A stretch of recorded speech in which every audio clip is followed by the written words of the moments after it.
Hello tout le monde, c'est Alison. Aujourd'hui, on va répondre à toutes vos questions sur les Jeux Olympiques de Paris 2024 en gym artistique. Et pour ça, pour pas changer une équipe qui gagne, je suis accompagnée de Seb. Hola! Cet épisode est le deuxième épisode du débrief des Jeux. Donc je vous renvoie à l'épisode précédent si ça vous intéresse, où on revient sur chaque épreuve individuellement, nos surprises, nos impressions, etc. Mais du coup, dans cet épisode, on va plutôt faire une petite analyse et donner notre avis. Il a lu mon texte. Donc on va faire une petite analyse et donner notre avis sur ce qui vous a marqué, vous a surpris. Donc c'est parti! Jingle!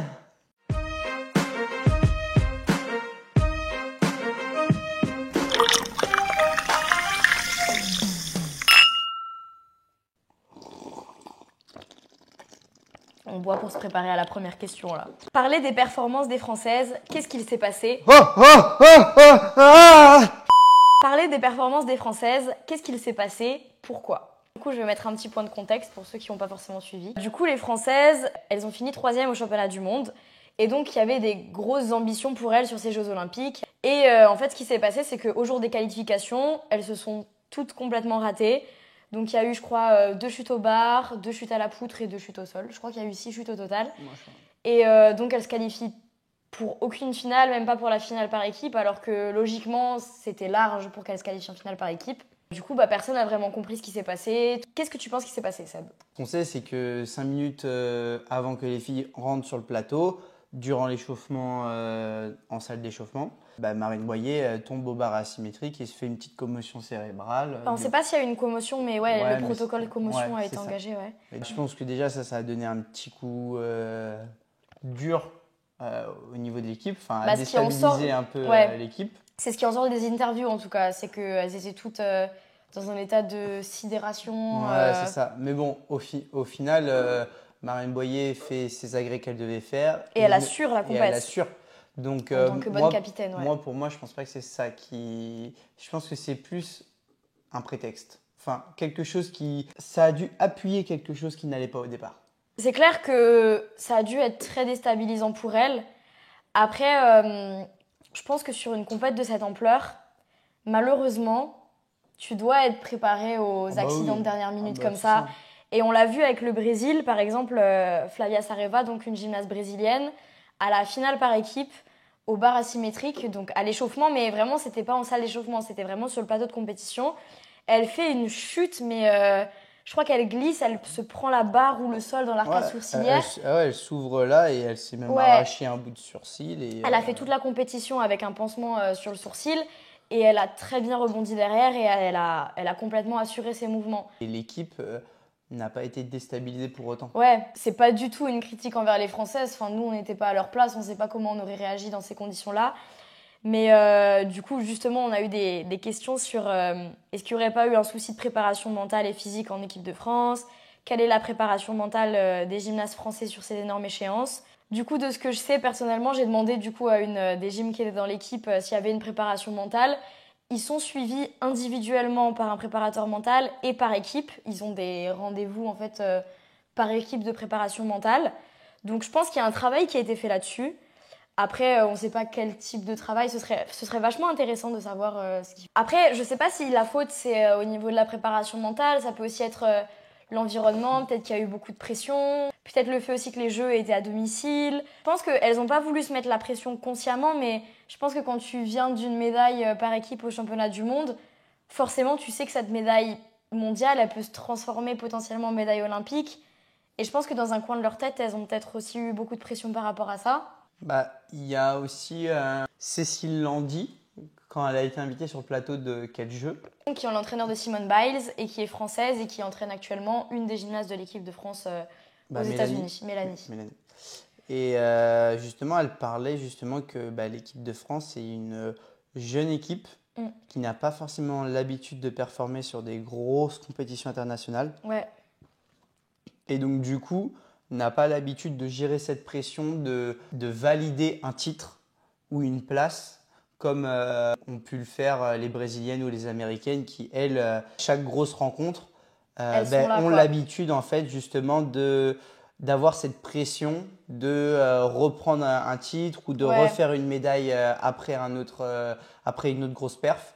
Donc, je pense qu'il y a de ça. Et effectivement, je pense que si le suivi de la préparation mentale a bien été réalisé et été pertinent, moi, je pense que le gros souci, au-delà du fait que l'équipe de France soit une jeune équipe qui n'a pas l'habitude, comme dit Cécile Landy, de performer et de reperformer derrière, je pense qu'il y a eu une grosse pression, des gros enjeux vis-à-vis de ces jeux, vis-à-vis de la Fédé. Ouais. Et je pense que la Fédé n'y est pas pour rien en termes de pression, Ouais, c'est possible peut-être de aussi. mauvaise atmosphère, sans forcément que ce soit volontaire de leur part, mais en tout cas, peut-être que l'engouement a fait qu'ils ont probablement, hein, c'est qu'une hypothèse. Hein. Même les gymnastes elles-mêmes, elles savent Ouais, pas trop ce qui s'est passé. Et, enfin, après, on n'est personne pour juger et puis on émet juste des hypothèses de l'extérieur. Mais c'est vrai qu'en les voyant sur le plateau, elles n'avaient pas une attitude. ouais, Enfin, en fait, elles étaient très, très fermées. Et en fait, on avait l'impression qu'elles se décomposaient au fur et à mesure des chutes et tout. Après, j'imagine très bien que ça doit pas être facile. Tu rentres sur la plus grosse compétition pour laquelle tu t'es préparé toute ta vie et ça se passe pas comme prévu.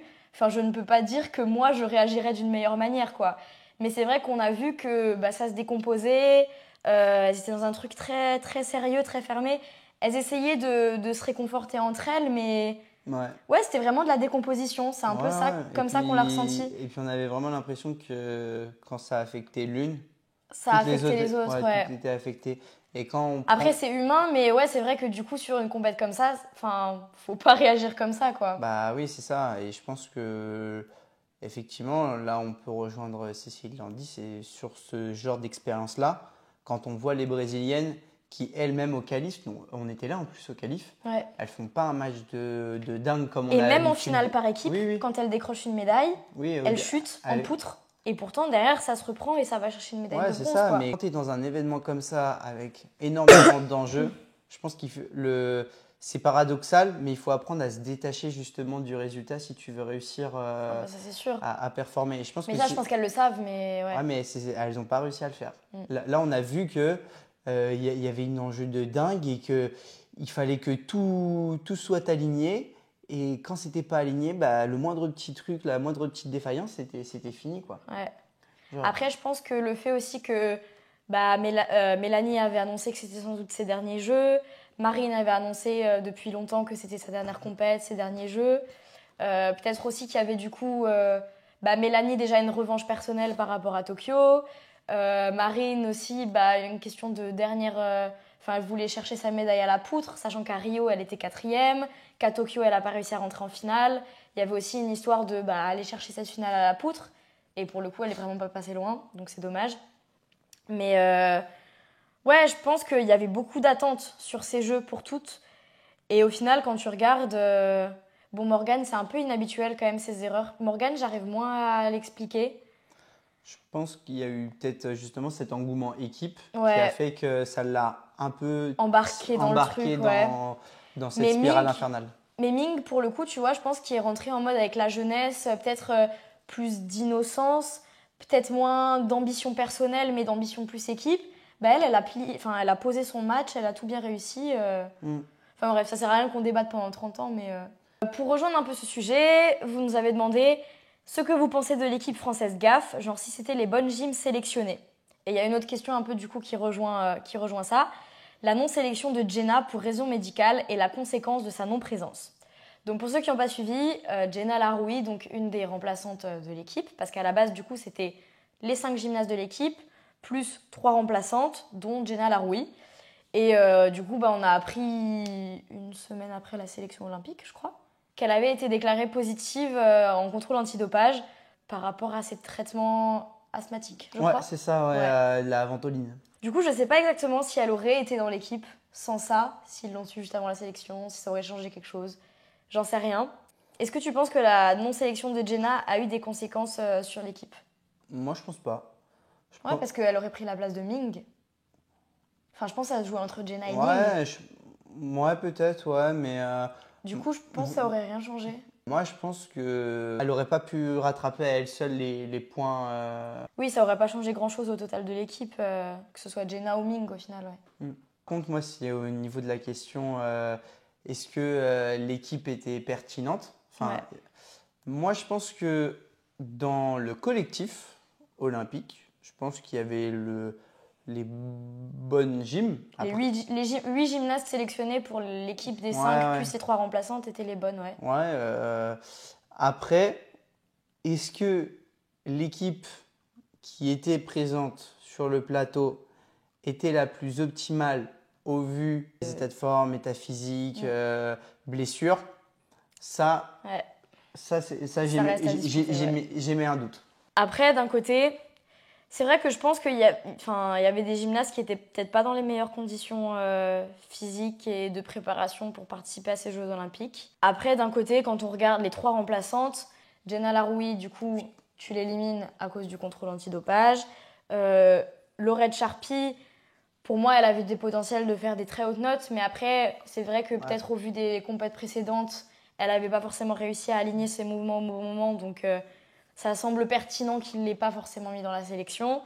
Et après, la 3e gym, c'est Julia Forestier. Moi, j'aurais fait un coup de folie et je l'aurais mis dans l'équipe, mais après, je peux comprendre qu'en tant que comité de sélection, elle a repris la gym il y a 1 an, elle n'a pas fait de grosses compétitions internationales depuis très longtemps. Je peux comprendre et ça semble logique qu'il ne l'ait pas mis dans la sélection. Oui.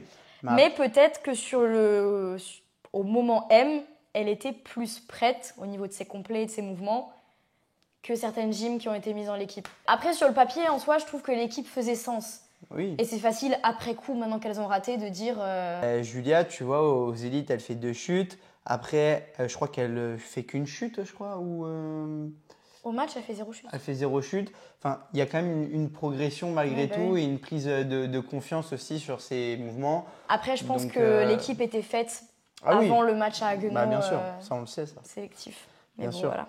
Mais juste pour souligner que tu as aussi, je pense, à prendre en compte la marge de progression entre le mois de juin et le jour J lors de la compète où tu as 2 mois, on va dire, pour peaufiner, pour prendre de la maturité sur tes éléments. Ça, c'est sûr. Et ça, je pense que ça peut faire aussi la diff.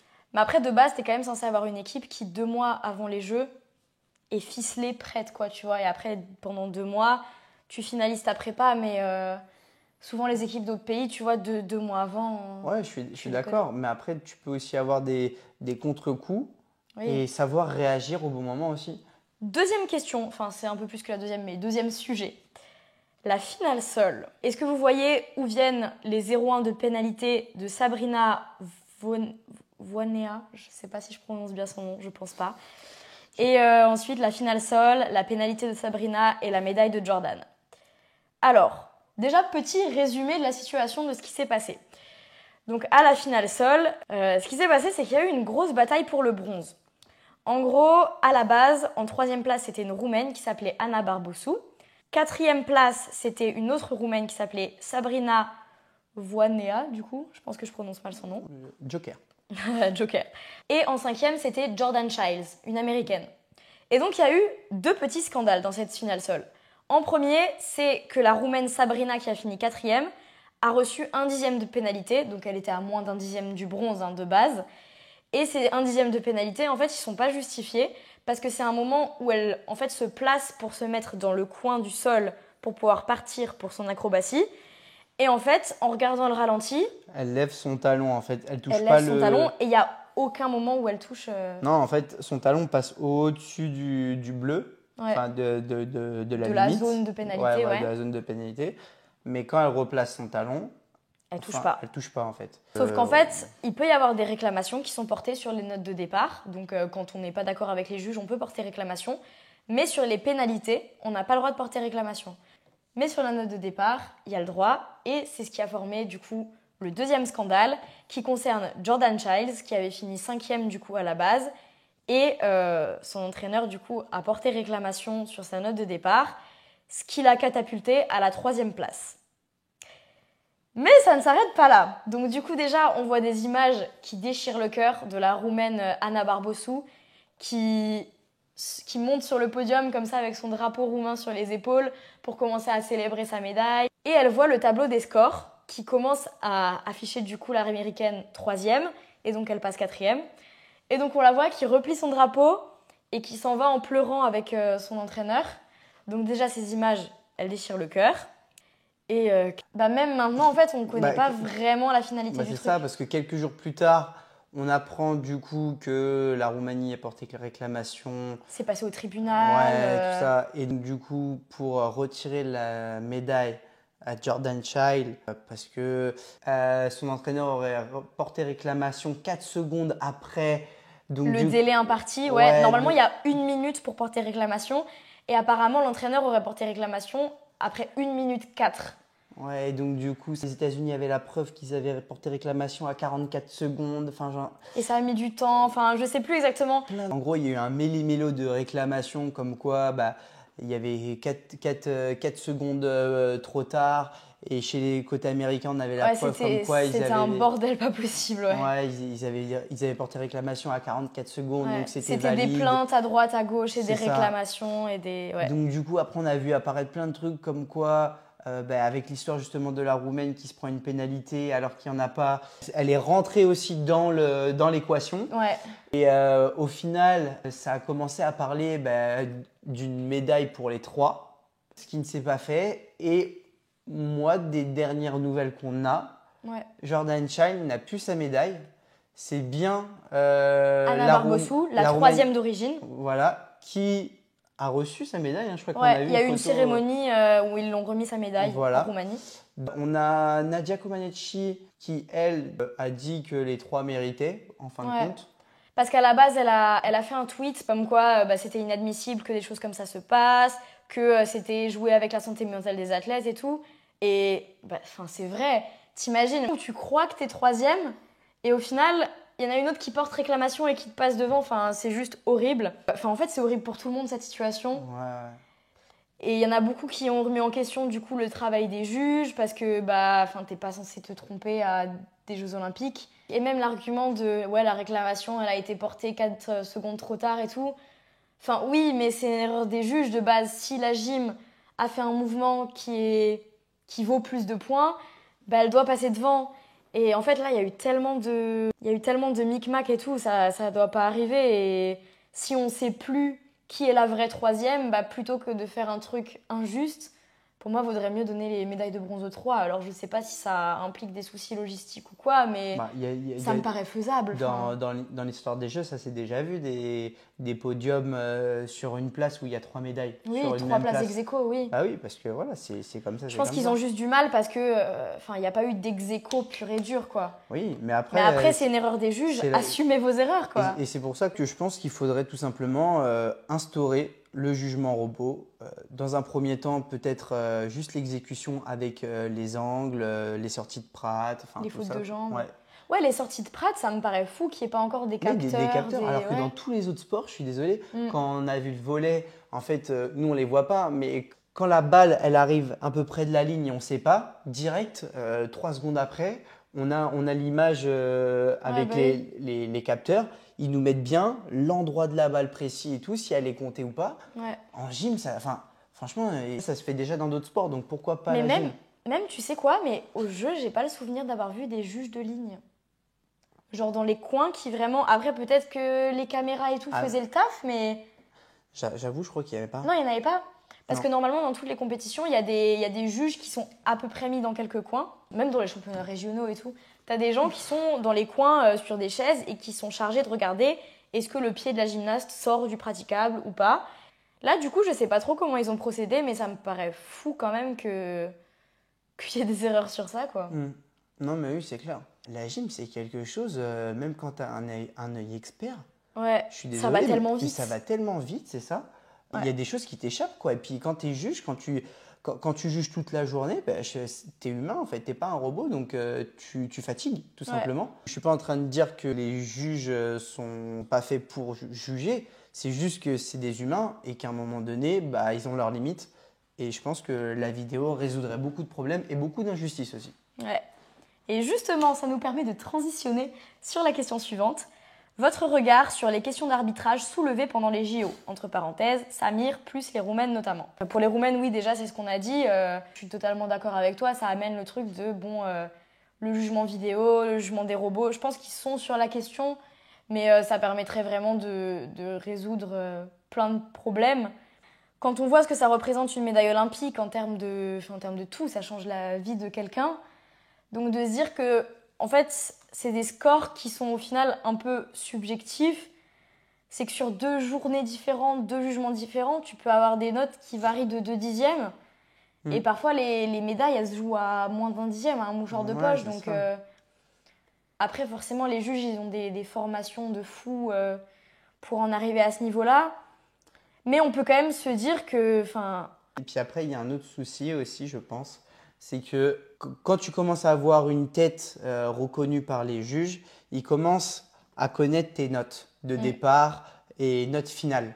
Et généralement, ils notent et ils en voient… sachant un peu où ils arrivent. Mais c'est ça en fait.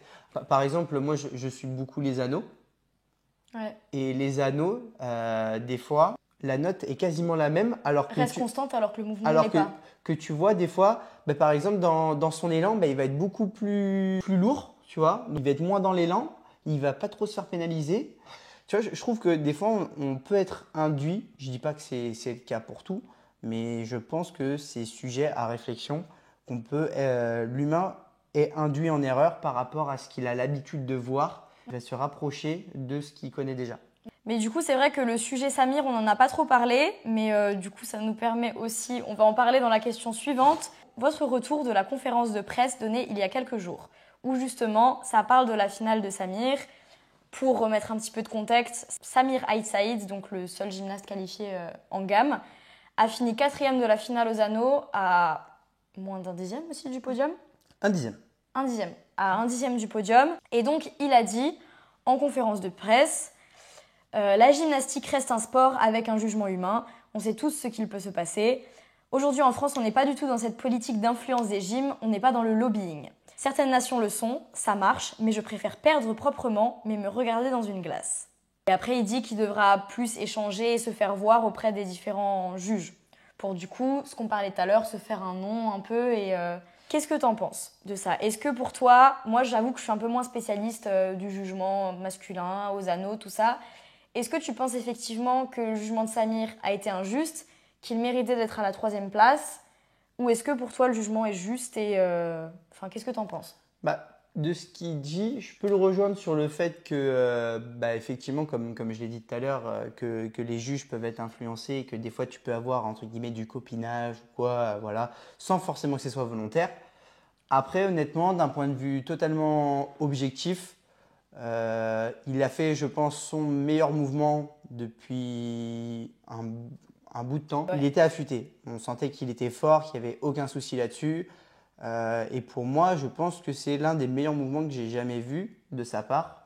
Après, pour moi, la note est justifiée dans le sens où, certes, il pile, mais il pile en ayant complètement… Les fautes de réception, ouais, il était en avant. Ouais, parce qu'en fait, il faut savoir que quand on pile une sortie, pour ceux qui ne sont pas gymnastes, quand on pile une sortie, il faut la piler les épaules droites. Si on a les épaules en avant, on peut se prendre entre 1 à 3/10 de fermeture de corps. Ce qui est l'équivalent en fait de si on était arrivé droit avec un grand pas derrière. C'est ça.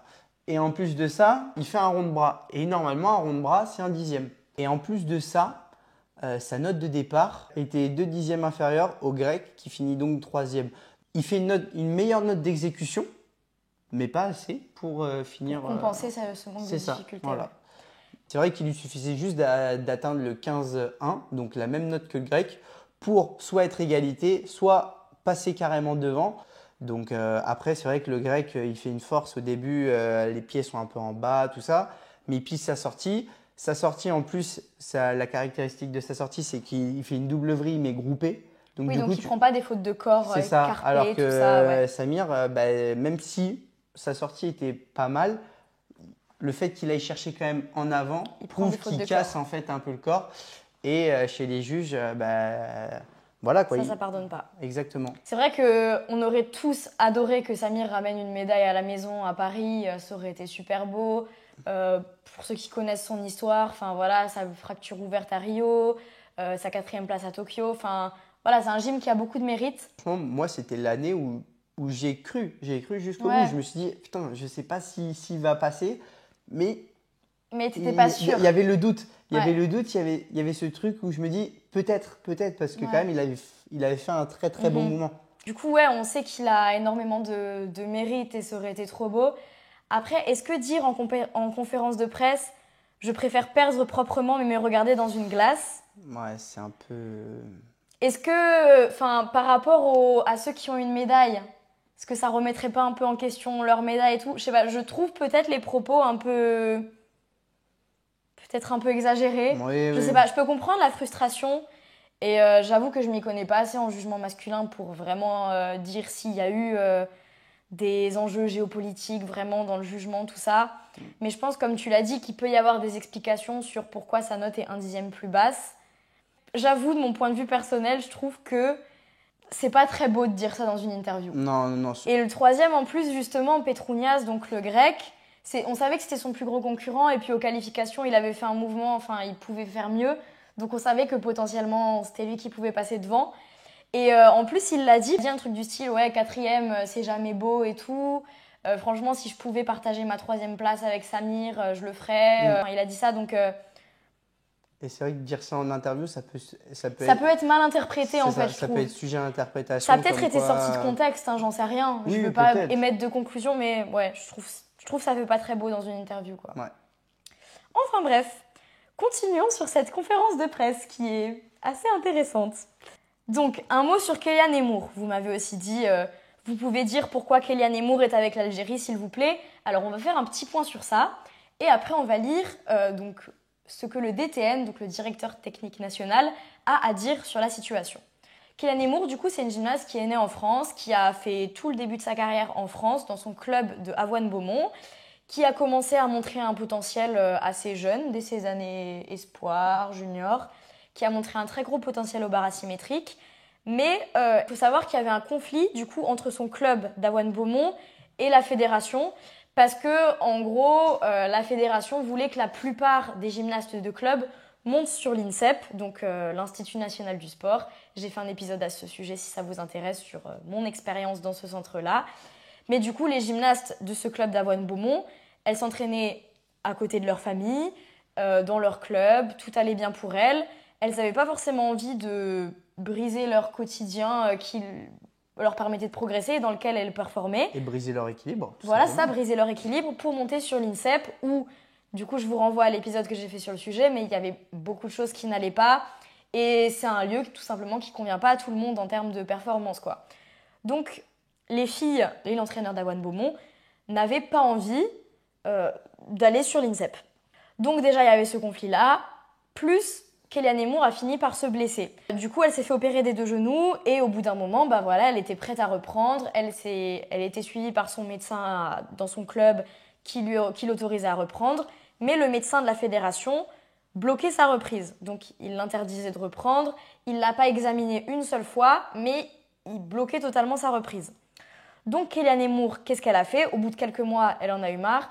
D'autant plus que des mois en gym, c'est hyper important. Au bout d'un certain moment, tu stagnes. Enfin, je veux dire, plus tu t'arrêtes en gym, plus c'est dur de reprendre. Dans tous les sports, mais en gym en particulier, quand tu t'arrêtes, c'est très dur de reprendre. Donc, elle n'avait pas envie que son arrêt il s'éternise, en fait. Elle savait qu'elle perdait beaucoup de temps. Donc, ce qu'elle a fait, vu qu'elle avait la double nationalité franco-algérienne, c'est qu'elle a décidé de changer de nationalité pour matcher avec l'Algérie. L'Algérie l'a très bien accueillie. Bon, il y a encore eu une histoire comme quoi la fédération a un peu bloqué son changement de nationalité, mais c'est pas forcément le sujet de ce podcast. Mais du coup, elle a fini par réussir à arriver au championnat du monde sous les couleurs de l'Algérie. Et elle a décroché du coup un titre de vice-championne du monde au bar asymétrique avec l'Algérie. Et du coup, elle s'est qualifiée pour les Jeux Olympiques. Elle a matché sous les couleurs de l'Algérie et elle fait 5e au concours général. Donc si elle avait matché avec la France, ça aurait été le meilleur résultat de tous les temps au concours général pour la France, il me semble. Aux Jeux Olympiques. Et elle gagne l'or au bar asymétrique. Je pense que si vous suivez un petit peu la gym et que vous ne vivez pas dans une grotte, vous avez dû voir passer l'info. Donc, en conférence de presse, forcément, ça a beaucoup parlé sur la fédération, les mauvais choix qu'ils ont faits, ils ont laissé partir un talent, etc. Et donc, en conférence de presse, il y a des journalistes qui ont demandé au DTN ce qu'ils pensaient de la médaille d'or de Kélian Emmour au bar asymétrique et sur le fait qu'il y a pu avoir des conflits à son sujet au sein de la fédération, etc. La réponse, Je tiens à féliciter Kélia qui a fait un mouvement remarquable. C'est stratosphérique. On doit lui rendre hommage, c'est une gymnaste remarquable et évidemment j'aurais préféré l'avoir en équipe de France. Kélia avait évidemment sa place en équipe de France, mais il y avait des conditions, notamment médicales, concernant sa reprise. Son entourage ne l'a pas acceptée, elle a choisi de matcher pour l'Algérie, je le regrette. Elle aurait eu pleinement sa place et elle aurait servi l'équipe de France en choisissant de rester et en acceptant la reprise progressive qui lui était demandée au départ. Ce qu'elle a fait est une performance exceptionnelle, à la fois sur le concours général et la finale au bar. La place de Kélia Nemours en équipe de France n'était pas en question, c'était les modalités de sa reprise progressive d'activité après sa double opération qu'il était. Etc. etc. Je te laisse commencer, vas-y. Bah moi je pense, je pense que les faits sont pas forcément alignés avec les paroles. C'est-à-dire que, après forcément, après j'ai beaucoup discuté avec Kélia, avec ses entraîneurs, tout ça, donc on sait un petit peu ce qui se passe en interne aussi. On sait beaucoup de choses. On sait beaucoup de choses. Après, on n'a pas toujours les deux côtés de l'histoire, mais parfois je pense qu'il n'y a pas forcément besoin d'avoir les deux côtés pour se faire son propre avis. Ce que dit la Fédé pour se justifier n'est pas forcément aligné avec ce qui a été dit avant. Ouais, en fait, c'est facile à dire. Les faits réels. Déjà, le fait que le médecin de la fédération, effectivement, n'avait pas une seule fois ausculté Kélia avant de dire non, tu reprendras pas. Ça déjà, comment est-ce que tu peux évaluer l'état de santé d'une gymnaste si tu l'observes pas ? Et après, moi, il y a aussi un autre petit truc qui me fait sourire, je te l'avais raconté de toute façon. Top 12 2022 ? Top 12 2022, exactement. 2023 Ah oui, 2023. Top 12 2023. Top 12 2023 à Rouen. Donc, Kélia sort un mouvement absolument incroyable au bar asymétrique. Et elle fait la meilleure note 2023 du cycle. Ouais, la meilleure note du cycle olympique, je crois, au bar asymétrique. Ça n'avait jamais été fait encore. 15-2 au bar asymétrique. Et donc, un de ses entraîneurs, je ne vais pas dire de nom du tout parce que voilà, c'est plus anecdotique, mais donc un de ses entraîneurs vient voir une des personnes dirigeantes de la fédération, voilà. Vous savez, dans les grosses compètes comme ça, il y a toujours, dans les grandes compètes nationales comme ça, il y a toujours une rangée de sièges avec des gens importants comme ça. Donc, tu as le président de la fédération, le DTN, l'entraîneur national, bref, ça tous les gens importants. Et donc, l'entraîneur de Kélia, un des entraîneurs de Kélia, va donc dans cette petite rangée magique et va dire à une des personnes quand même, un 15-2 au bar asymétrique, vous auriez bien pu l'utiliser dans votre équipe de France, quoi. Et donc, cette personne a répondu, je cite, « Non, ça va, merci, on a ce qu'il faut. » Alors, on ne remet pas en question le talent de l'équipe de France. L'équipe de France est très talentueuse. Mais je pense qu'un 15-2 au bar asymétrique, t'as beau avoir l'équipe talentueuse que tu veux, tu le prends. Bon, on l'a bien vu du coup à Paris qu'il l'aurait bien pris, quoi. Surtout que je suis pas un expert chez les filles, mais je crois que c'est un peu un agrès où... Pour le coup, c'était le point faible de la France sur ces jeux. On avait une équipe de France très très forte au saut, très très stable sur les autres agrès et tout, mais c'est vrai que les barres, c'était pas notre point fort, donc ça aurait pu être utilisé. Enfin bref, sujet suivant. Pour reprendre un petit peu le sujet, je fais une petite parenthèse des jeux, mais c'est un peu lié du coup. Dans cette conférence de presse, il a aussi été demandé de revenir un peu sur le projet olympique parce que du coup, dans cette préparation olympique, ce qui avait été mis en place, c'est de rassembler toutes les gymnastes du coup de clubs, des différents pôles, sur l'INSEP et sur le pôle de Saint-Étienne. Donc en gros, le but, c'était d'avoir une équipe un peu unie qui se prépare ensemble. Sauf que du coup, les clubs étaient un peu mis de côté. Il y a eu pas mal d'histoires par rapport à ça. Et donc la réponse de cette conférence de presse, ça a été « La place du club dans le dispositif de haut niveau est une place essentielle. Nanana. Mais derrière, on voit que sur l'INSEP, on a des conditions que l'on ne retrouve nulle part ailleurs. Pourquoi s'en passer ? Mais aujourd'hui, sur l'INSEP et dans le domaine de la surveillance médicale, le domaine des soins, nanana, je ne pense pas qu'il y ait de meilleur endroit. La priorité aujourd'hui, c'est le bien-être des gymnastes, etc. À Avoine, du coup, le club de Kélia Nemours, la salle est magnifique, mais je pense qu'au point de vue du médical et des soins, on n'a pas l'équivalent de ce qu'on retrouve sur l'INSEP. On a vu que ça marchait sans, mais est-ce que ce ne serait pas mieux avec ? Moi, je trouve que c'est un beau discours. En vrai, c'est bien dit. C'est du politiquement correct. Le problème, c'est que c'est pas forcément aligné avec ce qui est fait. C'est même pas du tout en fait aligné avec ce qui se passe en ce moment. Moi, je prends la situation de Caroline Eduy, qui était une ancienne gymnaste qui a participé aux Jeux Olympiques de Tokyo 2020. 2021 du coup avec le Covid, et qui a refusé de monter sur l'INSEP justement dans ce cadre de projet de performance pour Paris 2024, et qui s'est vu retirer ses aides financières, qui a subi du chantage de la part de la fédération, beaucoup de pression et tout, alors qu'elle ne voulait juste pas quitter son club, son équilibre.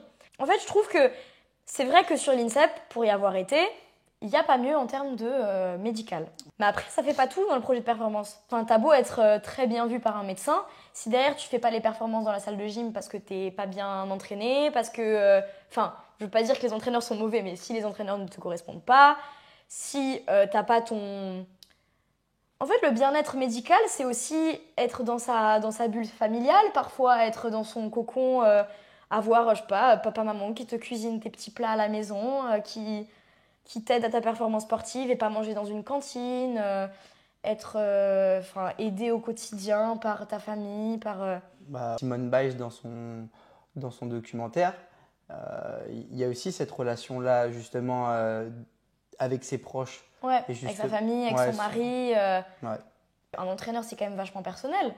Si tu travailles avec un entraîneur de tes 6 à 17 ans et qu'à 17 ans, on te dit, bon bah non, tu quitteras ton entraîneur juste pour la cohésion d'équipe, bah dans ce cas, il y a d'autres manières de faire. Enfin, tu peux faire des stages régulièrement, tu peux... Voilà, mais je pense que... Enfin, ça, de toute façon, on en a déjà parlé un petit peu dans l'épisode sur les élites, mais c'est pas nécessaire d'arracher des gymnastes de leur domicile Non, pas familial du tout. pour... Et puis même, si tu veux avoir un projet olympique cohérent en rassemblant tous les gymnastes, ben, comme tu dis, on fait des stages en période de grosse compétition. Ben, tous les mois, il y a un rassemblement qui est fait justement à l'INSEP ou dans les gros pôles, où justement tous les entraîneurs et les entraîneurs nationaux coordonnent les entraîneurs avec les gyms pour leur donner les directives. Et comme ça, tout le monde ensuite repart bosser chez eux avec leur concon, leur équilibre, leur concon. leur cocon. Ouais. Et tous les mois, bah, il y a une émulation qui est faite pendant une semaine avec tous les gyms qui se tirent vers le haut, les entraîneurs qui apprennent des uns des autres. Et là, tu crées une cohésion, tu crées une réelle cohésion sans forcément perturber l'équilibre des gymnastes, qui est pour moi le plus important si tu veux performer. Et la preuve en est, je pense que l'équilibre a été déstabilisé lors de ces jeux. Chez les garçons, les gyms ils partent dans les gros pôles directement dès qu'ils sont talentueux, alors qu'ils étaient bien dans leur club, dans leur centre. Et du coup, ça marche pas, ouais. Ça marche pas. Question suivante. Parler de l'ambiance, certains disent que beaucoup n'y connaissaient rien et étaient là pour Simone. Ce qui était surprenant, c'est qu'il y avait beaucoup de stars dans les gradins. Ouais. Beaucoup de stars, je les ai notées. Il y avait Ariana Grande qui est passée, Lady Gaga, Serena Williams, Kendall Jenner, Snoop Dogg qui a fait aussi... lui, il a été l'icône de ces jeux. Ouais. Il a fait l'équitation, il a fait plein d'autres sports. Antoine Griezmann aussi qui est passé avec ses alertes médailles. C'est vrai. Voilà, et après il y avait beaucoup d'anciennes gymnastes, donc pour ceux qui connaissent, il y avait Laurie Hernandez, il y avait Kathleen Ohashi, j'ai même fait la fan et j'ai pris une petite photo avec elle. Nadia Comaneci. Nadia Comaneci, Nassia Liukin, etc. Il y avait la championne olympique 2008. Nassia Liukin. Ok, c'était... Je sais pas toi, mais moi j'ai été surprise de l'ambiance des gymnastes entre elles. Genre on a vu des trucs que je pense qu'on n'aurait pas pu voir il y a quelques années. Dans la salle de gym, l'atmosphère des gymnastes, coachs, gymnastes entre elles et tout. Par exemple, je donne un exemple, une chinoise qui rate sa poutre, qui tombe. Elle descend du coup du podium, son entraîneur lui tape dans les mains, rigole un peu et dédramatise la chute. Ça, il y a quelques années, ça aurait été une tape derrière la tête, l'entraîneur qui ignore sa gymnaste, machin. Pareil, les Italiennes qui dansent et qui font la choré de Simone pendant son sol. Les gymnastes qui se félicitent entre elles, qui prennent des selfies sur le podium. La célébration de Jordan et de Simone quand Rebecca gagne le sol. Un petit truc comme ça où je trouve que le mindset un peu de la gym il change et ça fait plaisir. Est-ce que le fait que beaucoup soient tombés à la finale poutre est dû à la fatigue ? Finale poutre, c'était le dernier jour. Ouais. Les Jeux, c'est la seule compétition en gym où tu as vraiment... Ça dure toute la semaine en fait. Donc, oui, effectivement, je pense que c'est dû... Il y a une fatigue. Fatigue mentale, psychologique. Qui se fait ressentir. Oui, après, du coup, on a entendu aussi qu'apparemment, il y avait une ambiance pesante au final et qu'il n'y avait pas d'ambiance et pas de musique de fond. Donc ça, c'était les retours de Simone, comme quoi l'ambiance était pesante à la poutre lors des finales. Et c'est vrai que nous, la veille, quand on était allé voir les anneaux et la Barassim, c'est vrai qu'il y avait déjà, pas autant, Parce qu'apparemment, il y avait vraiment zéro Silence bruit. de mort, genre. ouais. Apparemment, Mais- t'entendais les gens qui Ouais, essayaient d'encourager et les autres qui disaient chut et tout. ouais. Mais, Horrible. mais c'est vrai que nous, déjà, à la finale anneau, il y avait quand même un. Moi, ça m'avait quand même un peu marqué la finale anneau, où tu avais quand Ouais. même un peu ce silence. Le mec passait, il y avait des petits encouragements, mais vraiment, tu t'entendais presque quand même les mouches voler, presque. Ouais. Et les gens Bah, étaient la à poutre, fond. ça doit être horrible. Ouais, je pense que ouais, la poutre. Parce que c'est vraiment la grée où. Genre, t'es dans ta bulle, mais moi, je sais qu'un petit bruit intrusif ou une petite pensée intrusive, ça peut vite. Ça peut vite venir dans mon cerveau, tu vois. Genre, je peux vite me dire, oh tiens, il y a un bruit. Enfin, je sais pas comment expliquer. Genre, t'es concentré sur tes éléments et tes mouvements. Ça, après, peut-être ça dépend des filles, tu vois. Mais moi, je sais qu'à la poutre, je suis concentrée sur mes éléments, mes mots-clés, ce à quoi je dois penser. Mais s'il va y avoir un petit truc dans l'environnement que je vais remarquer, je vais en prendre conscience. Donc, j'imagine bien que un allez, chut, comme ça doit être vraiment très perturbant. Pardon. C'est pas grave. Mais après, ça reste une finale olympique. Peu importe, logiquement, peu importe les conditions dans lesquelles tu es, si tu es prête, tu es prête. Ouais, après, la poutre, c'est vraiment la grille où t'as beau être prête comme tu veux. C'est quand même Bah, jour J, quoi. Ouais, mais l'environnement ne doit pas t'affecter. Même si Ouais, je peux comprendre. mais je te Non, jure que la poutre, en vrai, il peut pas comprendre, il fait pas de poutre. je peux imaginer. Malgré tout, Pétition pour que Seb fasse un mouvement de poutre aux Jeux Olympiques et se rende compte de la pression que c'est. pour moi, quand tu es prêt, tu es prêt. Même à la poutre, en fait, peu importe la grée. Genre, si tu as fait 9 mouvements sur 10 où tu tombes pas, peu importe la grée, ben, l'environnement dans lequel tu es ne doit pas t'affecter. Et s'il Oui. t'affecte, bah, c'est que voilà. T'es pas prêt à 100%, ouais. Bah, ou alors tu t'es laissé distraire. Tu t'es laissé surprendre, tu vois. Je pense que c'est plus la surprise. C'est pas pour autant que t'es pas prêt. Tu peux Ouais. être prêt à 100% et te laisser surprendre. Enfin bref. Sujet suivant. On n'est pas d'accord. On n'est pas d'accord. On va éviter de s'embrouiller en caméra. Pourquoi on n'a pas le même système de sélection en France et aux États-Unis? Chacun fait comment? Bah, ça, je te laisse plus parler parce que c'est toi qui connais un peu plus. Ouais, mais du coup, moi, je vais parler chez les filles parce que c'est un peu ce que je connais. Après, aux États-Unis, je crois que chez les filles et les garçons, c'est pareil. Donc, en gros, comment ça marche aux États-Unis? C'est qu'il y a une compète déjà, donc qui s'appelle l'US Classic, qui permet de se qualifier aux championnats nationaux. Ensuite, les championnats nationaux, ils se déroulent sur 2 jours. Ces championnats nationaux, donc l'année olympique, vont permettre de se qualifier pour une autre compétition qui s'appelle les US Olympic Trials, qui sont en fait la compète de sélection olympique. Et donc cette compète de sélection olympique, elle se déroule aussi sur 2 jours. Et à l'issue de ces 2 jours, l'équipe nationale olympique américaine est désignée.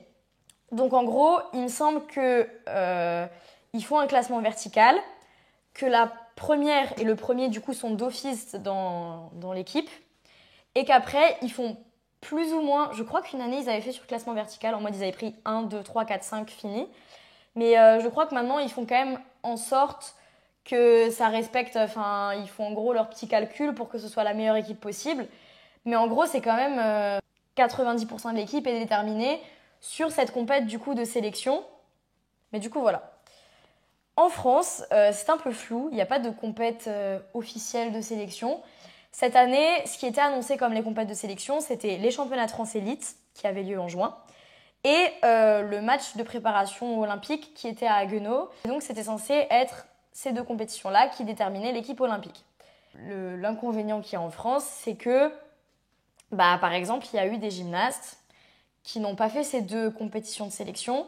On en avait déjà parlé un petit peu dans l'épisode sur les élites par rapport à certaines absences, des gymnastes qui ont été préservés et tout. Encore une fois, c'est une bonne chose de préserver les gymnastes.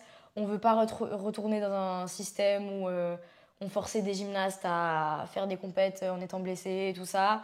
C'est une bonne chose de les préserver. Mais du coup, est-ce que ça décrédibiliserait pas un petit peu le processus de sélection que de mettre des gymnastes dans l'équipe sans qu'elles aient fait les compètes qualificatives? Bah si, je pense totalement, parce qu'en plus de ça, au-delà de décrédibiliser totalement ce que eux-mêmes ils ont mis en place et ce qu'ils ont annoncé, ça décourage, je pense, les gyms. Pour celles qui ont fait les compètes, Oui, du coup, mais je trouve que ça donne plus trop envie de se battre, tu sais, parce c'est- que t'as pas ce truc où tu te dis, vas-y, je vais aller chercher ma place sur les compètes qui comptent et Et encore une fois, on remet absolument pas en question. Enfin, on veut pas faire les, tu sais, les gens sur Twitter là qui mettent, elle méritait pas d'être dans l'équipe. Non, c'est pas du tout ça. Franchement, les 5 noms qui ont été annoncés dans l'équipe, si on avait été sélectionneur, je pense que c'est sans doute aussi l'équipe qu'on aurait faite. Voilà, elles ont toutes montré sur les précédentes compétitions internationales et dans les années précédentes qu'elles avaient leur place. Maintenant, je trouve que, enfin, si t'es pas apte physiquement à participer à une compétition de sélection qui a lieu, je crois, 3 semaines avant les Jeux, Ouais, je même crois. pas, je crois que c'était le 7-8 juillet. Et les Jeux, ouais, ils ont commencé le 28, ouais, si, 3 semaines avant le début des Jeux Olympiques. Bah, si t'es pas apte à faire ce match-là 3 semaines avant, est-ce que t'es vraiment prête et apte pour les Jeux Olympiques? Et en plus de ça, pour la gymnaste ou les gymnastes, Ça met pas en confiance. bah pas du tout. Et quand Genre, tu regardes aux États-Unis, du coup, bah, en fait, au final, leur place, elle est tout le temps remise en question. Enfin, il n'y a pas de passe-droit pour personne.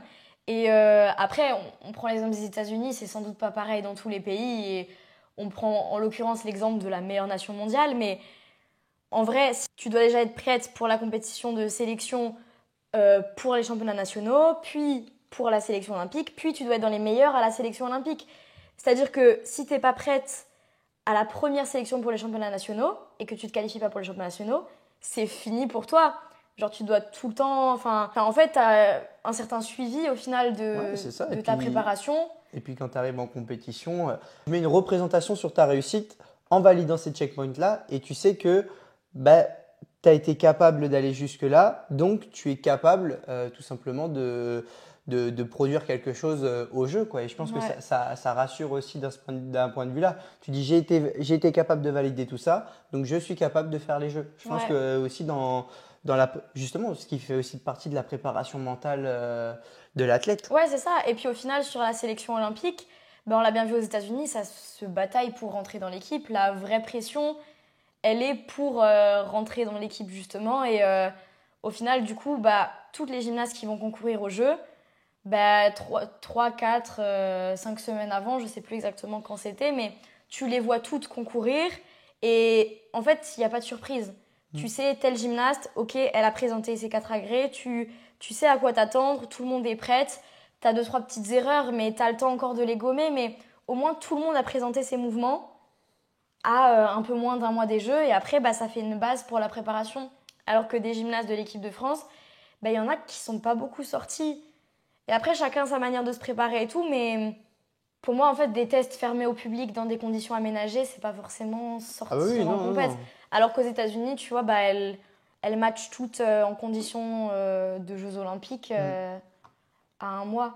Et à un mois, ça me paraît pas déconnant d'être prêt sur ces complets des Jeux Bah, c'est Olympiques. sûr, parce qu'en réalité, la seule compète qui préparait au jeu, dans les mêmes circonstances, c'était les mondes.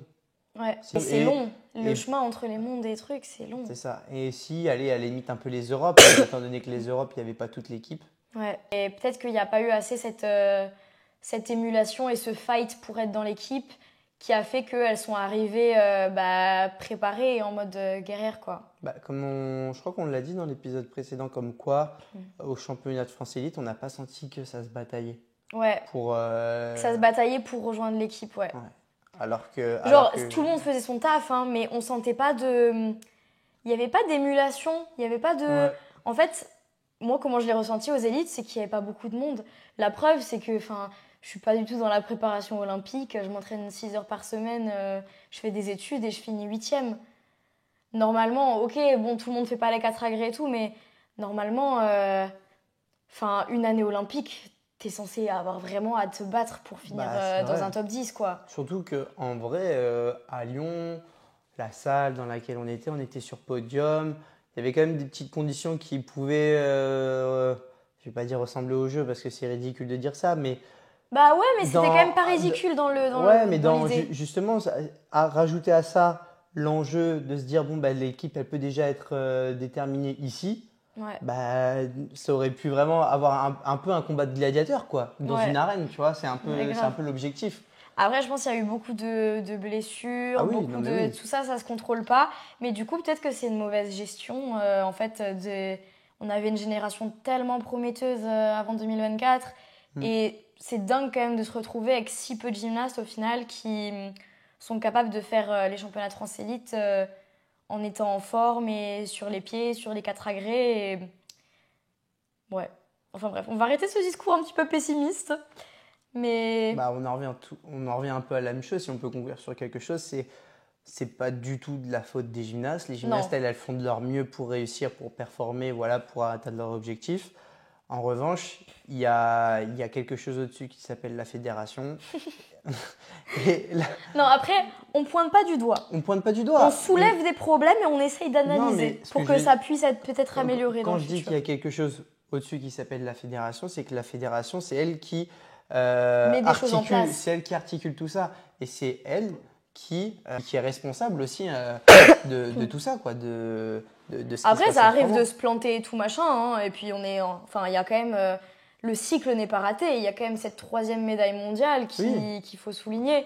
C'est juste maintenant, ouais, peut-être qu'il y a eu une mauvaise gestion sur un truc, quoi. Au vu de tout ce qui s'est passé, au vu de Tokyo, au vu même chez nous, les garçons, depuis 2016, on n'a pas d'équipe olympique qualifiée pour les Jeux. Puis même chez les filles, c'est bête de rater ce sprint final avant Paris, quoi. Ça. Je pense que le changement, il est acté.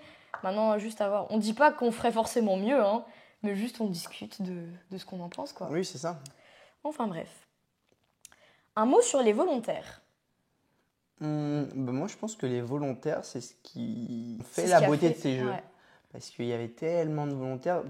C'est avec qui qu'on a discuté Avec Fanny et Camille. Ouais, comme quoi, il y avait tellement de volontaires, c'est que des fois, ils ne savaient même pas où les placer. Ouais. Et en plus, c'était beau parce qu'ils avaient tous la même tenue. On les repérait direct dans le RER, dans la rue et tout. Il y avait une grosse mobilisation. Et j'en profite pour lâcher ça là. S'il y a un volontaire des JO qui ne veut pas de son bob, voilà. Vous savez, le chapeau là. Vous savez, le chapeau des volontaires là. J'ai regardé sur Vinted, mais 150 balles le chapeau, bon. Ça va jusqu'à 500 balles. Hein. Ouais. J'ai un bob à lait bleu. Je peux échanger un bob à lait bleu s'il faut. Voilà. Mais voilà, je lance une bouteille à la mer. J'aimerais dire un petit dernier mot de la fin. Simone Biles, qui malgré certains moments compliqués, nous fait des leçons d'humanisme, car ce n'est pas parce qu'elle est hyper talentueuse et qu'elle fait des choses incroyables que ça ne lui arrive pas de rater. Et même en fautant, elle arrive à nous faire prendre conscience que ces échecs-là font partie du processus et qu'il faut les accepter. J'ai pas grand-chose à ajouter, c'est très vrai. Moi, je pense que Simone Biles, c'est ma gymnaste préférée, mais pas par sa performance. Par justement l'histoire de ce fait que, tu vois, genre, elle était au sommet, la dégringolade et la remontada. Montrer que t'es pas obligé. Enfin, en fait, même les plus grands champions, t'as l'impression que. Enfin, je sais pas, à Rio, même dans l'après-Rio, t'avais l'impression que c'était une machine, qu'elle écrasait la concu partout où elle allait. Et en fait, de voir qu'à Tokyo, elle avait aussi ses faiblesses. Et on vous renvoie d'ailleurs à. Il y a Netflix qui a fait un très beau documentaire sur elle. Bon, pareil, si vous vivez pas dans une grotte, vous avez peut-être entendu parler. Et la suite arrive le 25 octobre. Voilà. J'ai hâte parce que. Ouais, grave. Documentaire très touchant. Et qui nous fait des leçons d'humanisme parce qu'au final, quand tu la vois faire de la gym, elle a des capacités physiques hors normes, mais t'as l'impression que, elle est surhumaine. Et en fait, même quand tu regardes sur Insta, je trouve, elle va aussi au match de son mari, elle fait des soirées, des pool parties, En fait, elle vit quoi en fait. C'est une humaine quoi. Ouais. Mais je trouve elle dégage une telle légèreté, tu vois. Je pense que Simone Biles, elle rappelle qu'en fait, elle a 2 bras, elle a 2 jambes, elle a une tête comme chacun d'entre nous. Elle a un cerveau qui parfois est dysfonctionnel, parfois est fonctionnel. Voilà, c'est ça en fait, tout simplement. Peu importe la capacité physique, on est tous pareils finalement. Ouais. C'était le mot de la fin. C'était Alisson et Seb pour cet épisode. Retrouvez-nous sur notre page Facebook. Je sais pas. Tu pètes un câble là, ça fait trop longtemps. Ouais, trop longtemps là. On était sérieux trop longtemps.